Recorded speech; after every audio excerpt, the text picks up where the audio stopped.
another massive edition of the RDFNL Footy Show. Thanks to our friends at Ontime Delivery Solutions. My name's Yeendy. I'm joined by Tara Murray from the Star Weekly.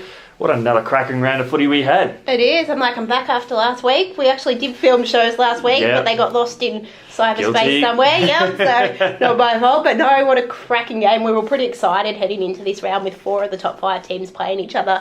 And we ended up, I think you ended up at one match, I ended up at the other, and there was a total of 6 points between those 4 sides. So 2 cracker games there. Absolutely fantastic. And the ladder is really starting to take shape in the top 5, and the battle between the top 6, or for that 6th spot, is well and truly alive and well. It is. Obviously, you mentioned the top 5. There's 8 points between them, but that includes Diggers Rest, who still has a game in hand. So if you were to look at ladder position, you put Diggers Rest down for that win. That'd make them on 36 points if that was the case, and then you'd have 4 points between 5 sides. So every win, every loss and percentage is vital in the run home for those top 5 sides. What are the records sort of like with some of these teams? Look, you look at it, most of the sides have played within them 4 or 5 games. You look, Rupertswood's 3-2. They've had one big loss to Riddell when they had the tight loss to Wallan, but they've got across beaten Diggers Rest twice by 4 points, and they beat Macedon earlier in the season. Wallan's 2-2, but look, their margins against the top other sides in the top 5. The biggest one's 27 points either way. You've got Riddell, who are 2-3, but those 3 losses came in their first 3 games, and they have won every game since. Then you look at Macedon, they're 2-3. They've had the blowout against Rupertswood, but you look at their other margins are 1-8, 2-2. And then Diggers Rest, who are sitting 3-2, all the margins within these ones have been 22 points is the highest, and the 2 losses they've got there are both by 4 points. So you look, Diggers Rest is 5th, but looking at that, they've pretty got to the best record against the other sides in the top 5. They could almost be on top of the ladder, realistically, if those results had gone their way. That's it. You look at most of these sides have had close matches against the other teams. A goal here, a goal there. We could have a very different looking ladder in that top 5. Yeah, exactly right there. So a fantastic rivalry shaping up between the top 5, which is going really well.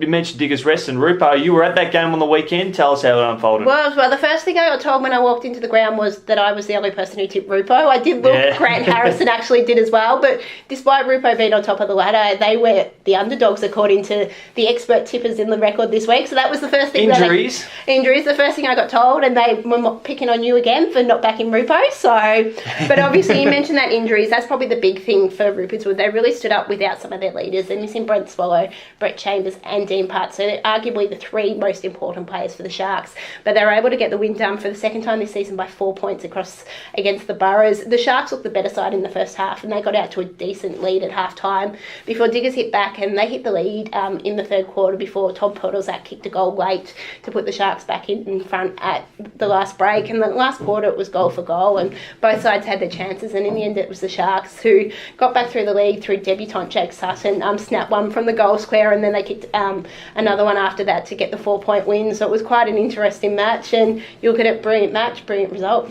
Yeah, absolutely magnificent, and interesting with Jake Sutton as well. We're pretty big on that Far North Queensland campaign, where we are seeing kids go up there and what's on offer for them when they come back, and a lot of them or make their introduction to senior football, TAC Cup level, on return from that trip, and Sutts is no different than that. He's come back, he's made his senior debut on the weekend, and obviously kicked the key goal in the game. It was, and I spoke to Nick Ash afterwards, and they said they're pretty big on, if you've got a forward go out, you replace them with another forward. So there was a position available for Jake, who has been a dominant goal kicker at under 18 level, and as you said, he performed well in AFL Goldfields. He was man of the match in one of the matches. The other one was Brock Lange, who is also at Rupertswood. So they've got that young talent, and I think they're looking to blood another 2 or 3 debutants over the next few weeks before the end of the season. So you look for them. They were missing 3 of their keys, missing a few other players as well. Diggers Rest weren't at full strength.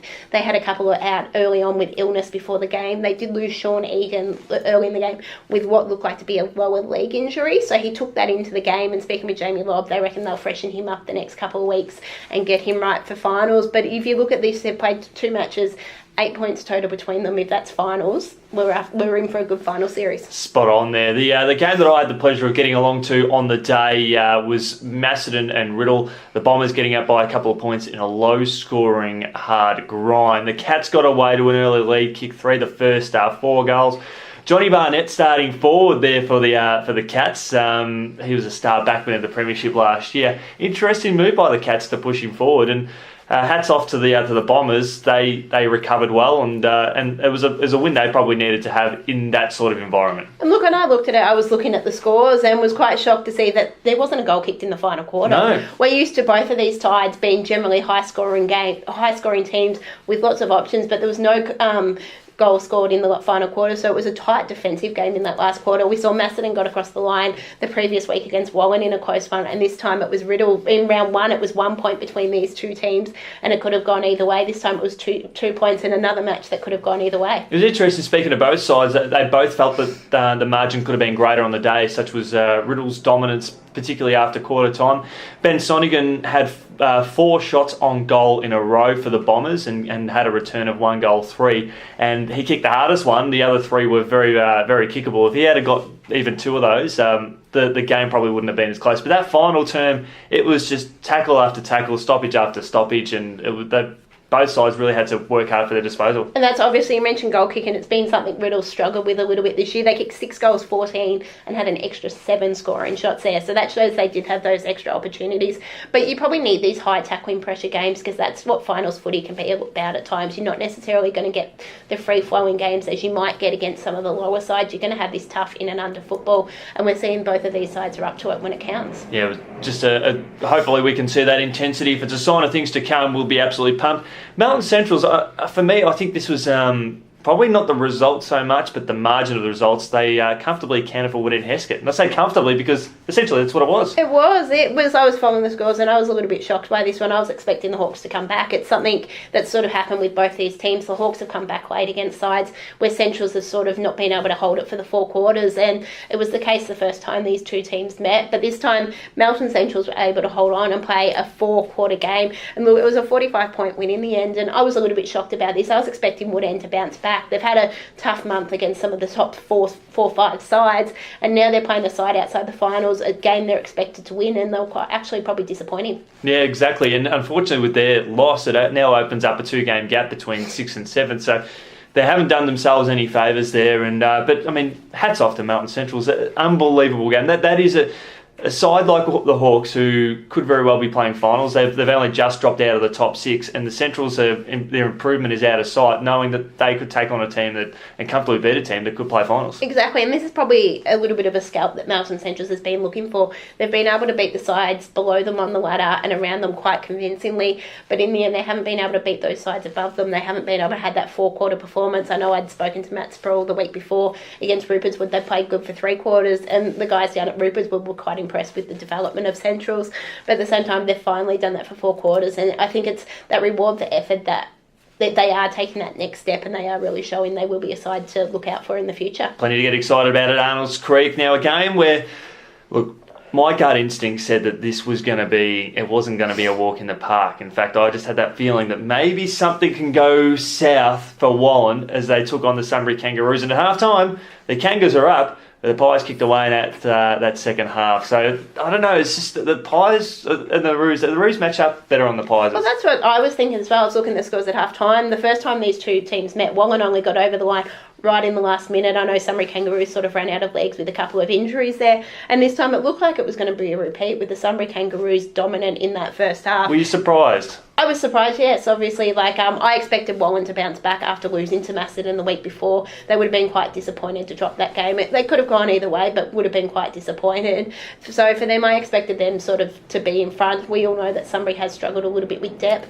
I think they did start to get a few players back last week, so that's one thing they sort of have lacked, is that depth. But they got some senior players back in the side, and you look at it, it was all their leaders that really stood up for the Kangaroos. But the second half was all Wallan. I think it was 12 goals to 2, and Wallan sort of showed us why they're a top 5 side. Yeah, definitely a quality side there, and great to see the big Rex man, Sam Rex Heppy, in the goals there. I know he loves kicking a goal. He kicked a lazy 4, and a good effort by him. Yeah, definitely. He's a key for Wallan, and he seems to stand up in those big moments when they need them. We see they do have a number of different goal kickers, and he is one of the key ones for them. Lancefield secured back-to-back wins for the first time since 2016, I think, by taking down Broadford in what was probably Broadford's one of their best performances of the year. Look, and that's what I'd say the same too. Broadford actually won the second half, so that's probably something they haven't done this year. I'm not sure how they sort of went against Lancefield and Rockbank stats earlier in the season, but definitely an improved performance from Broadford. Lancefield got a second straight win, which is what they sort of want. They would have penciled these 2 games in, having obviously playing Rockbank the previous week,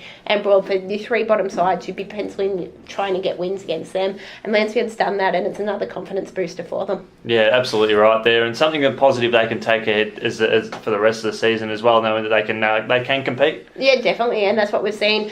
You've got 2 wins on the board, and they've got a lot of young guys coming through, so it'll be quite interesting to see whether they can start bringing this form into some of the higher ranked teams. Good effort by both sides there. Plenty to look forward to there in their future. Romsey comfortably counted for Rockbank. It is. Look, I think Rams will be hanging out for their break this week. They've had a tough run with injuries. They pushed Lancefield all the right way, but unfortunately injuries took their toll. And for them, Romsey came out with a 50-1 first quarter. So that sort of set the tone for the day. And Romsey ended up going on to a quite comfortable win. They've made the most of these matches against the lower ranked sides, and now they do sit 2 games clear in 6th spot from both Wood and Hesket and Melton Centrals. And the key for them there is they do still have that extra game in hand, which could work in favour, could not. Yeah. If they manage to sneak an upset against Diggers Rest, that gives them an extra game on these chasing sides. With not many rounds to go, would nearly always secure that 6th spot. So they're showing what they did last season, that they can be competitive. They'll beat these lower sides. For them now, it's about being competitive against the top sides. Percentage was crucial for them anyway, heading into this sort of 2-week block, and they've certainly built up on that. Yeah, definitely. I think percentage is crucial for any of your top 8 sides looking to play finals. So not just Romsey, but also Wood and Hesket and Melton Centrals. If they're looking to get into that top 6, they need that percentage booster. Good to see Jack Jedwab back kicking goals. It is. Obviously, it's been Jack O'Sullivan the last few weeks who's dominated, but it was Jack Jedwab this week who kicked 5 and was named their best.